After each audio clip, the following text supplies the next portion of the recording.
very good day to our beloved lecturer, Madam Shahnas. I am Kimberly, and today my group will be doing a virtual presentation on our group assignment.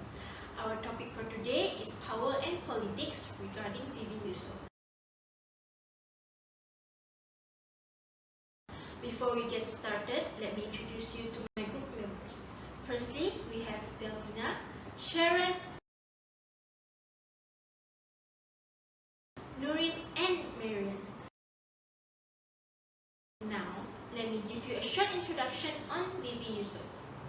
Vivy Sofinas binti Yusof, or better known as Vivy Yusof, is a Malaysian entrepreneur and the co-founder of Malaysian Ballet and the Duck Group. Currently, Vivy is Chief Creative Officer of Fashion Ballet, a fashion e-commerce business which she had co-founded with her husband in 2010 when they were 23 years old. She is now a well-known and established company with over 150 employees, carrying 500 brands. Fashion Ballet have headquarters and warehouses throughout Malaysia, Jakarta, and Singapore, comprising of daily ship parcels to customers all around the globe. Now, let's get started with the next question. Thank you, Kimberly. Assalamualaikum and hello. I'm Nurin and I'm going to present our group answer for the first question. The first part of the question is which of the three formal bases of power is possessed by Vivy Yusof. Formal power is defined more by the position a person will hold in the organization. People with formal power can utilize different power bases to accomplish their tasks. The first one is coercive power, where employees fear negative consequences if they don't do what they are told. Next is reward power, which is the ability to distribute rewards the others see as valuable, encouraging them to accomplish the goals or tasks to get the reward. The last base is legitimate power, where the formal authorities to control and use resources is then based on the person's position in the formal hierarchy. One of the formal bases of the power that possessed by Vivy Yusof is reward power. According to the article, she is a task orientation person in charge of giving motivation to subordinates, including staffing, training, and associate duties. She always gives her subordinates words such as encouragement words of good job whenever they carry out their tasks accordingly. Besides, she usually provides a proper guidance for her subordinates through the accomplishment of their tasks. The next part of the question is which one of the bases power is the least practice implemented by Vivy Yusof. The answer is coercive power.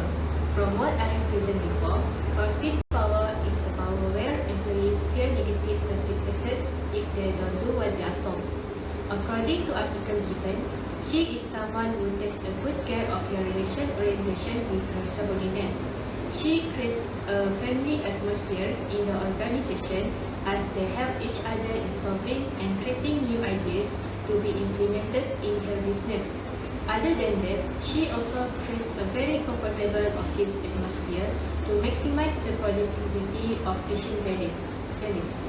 As a leader, she takes part in the close relationship between customers and her subordinates in the organizations so that any obstacle in maintaining and improving her business can be overcome effectively.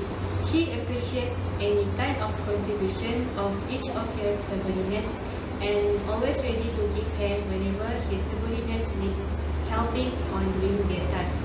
Besides, Vivy Yusof seems to have her own group comprised of her community of employees at Fashion Ballet and the Duck Groups.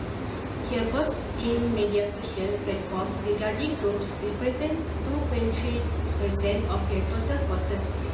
These posts highlight the employees at various levels in her company, specifically at team outings, celebrations such as festivals, team building events, and corporate social responsibility activities. Vivy Yusof also posts of her team to help showcase all her company and brand culture and value.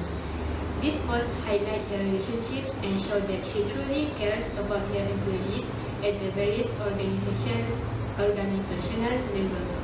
To sum up, this proves that she never applies coercive power because it contrasts with the way she put a very good and positive atmosphere among her subordinates. Next, Marian will be presenting for the second question. Thanks, Nurin. I am distinguish between coercive, reward, and legitimate power. Which approach seems to be the most effective? Explain your answer. Firstly, coercive power is the capability of a facility holder to bring out from an individual or penalize them for not conforming with asking. The net threat of preventing promotion or transfer of a subordinate for poor achievement, neglecting to pay, and it might be a warning of a riddance toward a prime project. Besides, it could also be a custom setting high expectation for employees' performance. Next is reward power conveyed through individual for compliance with one wishes. Can be done by giving bonuses, extra time for away from work, raises, promotion, and further resources to finish employment. For example, the supervisor who provides employees compensatory times once they have met objectives they have set for a project. It can be all about reinforcement and may be effective to intentionally motivate people while they are on the job. Last but not least, legitimate power comes from having an edge of power in a company, like being the boss or a key member of a leadership team. This power emerges when employees within the organization recognize the authority of an individual. Driving culture change with the legitimate power can be defined as leading. In our opinion, the most effective power is reward power, because the provision of the reward power proves the prejudicial in increasing worker motivation and encouragement. That's all for me. I will pass the floor to Sharon. Hi everyone, my name is Sharon and I will be explaining our team's acknowledgement upon question 3. So, why do we think regional persuasion is the most frequently utilized influence tactic? Firstly, regional persuasion can be explained as a simple tactic where the leader uses logical arguments to strengthen their decision. In our opinion, it is the most frequently utilized influence tactic because it doesn't require the leader to force the team against their will in decision making. Although it may seem as if the leader is being manipulated, regional persuasion can help the team to achieve agreement in a short period of time. Next question.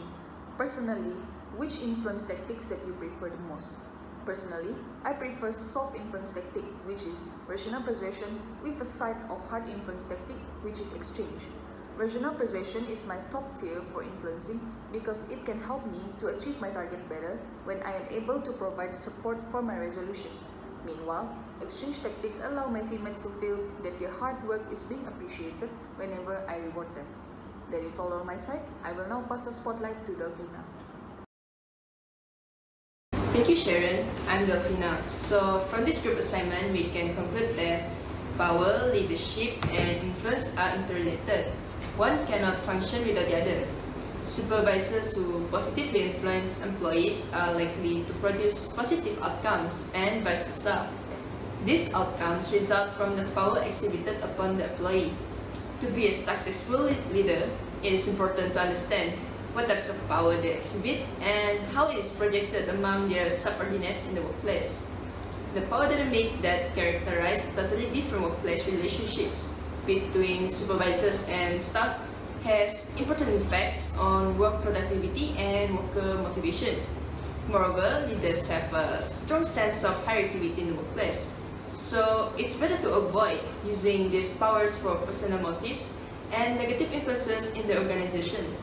That's all from our group. Thanks for watching.